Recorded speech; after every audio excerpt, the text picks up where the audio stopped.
ఇది కాలజ్ఞానం రాసిన గుహ, బ్రహ్మం గారు కాలజ్ఞానం రాసిన గుహ అండి.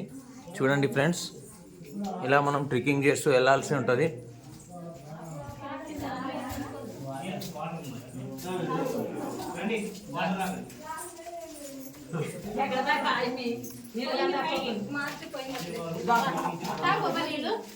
ఇది మహానందికి దారి.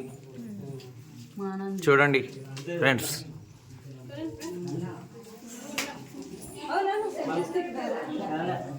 భూగర్భం గుండా దారి, మహానందికి దారి.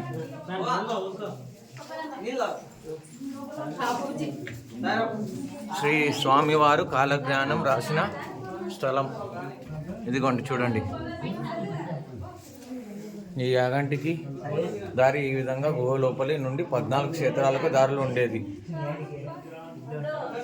చూడండి, అచ్చమాంబ గారిని చూసిన స్థలం. చూడండి, ఇక్కడ నుంచి స్వామి గారు ఉపయోగించిన కొలనండి ఇది. ఇది శ్రీశైలానికి భూగర్భం గుండా దారి. ఇది మనుషులు నడిచే విధంగా లేదు. అప్పట్లో బ్రహ్మం గారికి సాధ్యమైంది ఇది, మనతో మాత్రం సాధ్యం కానిది ఇది.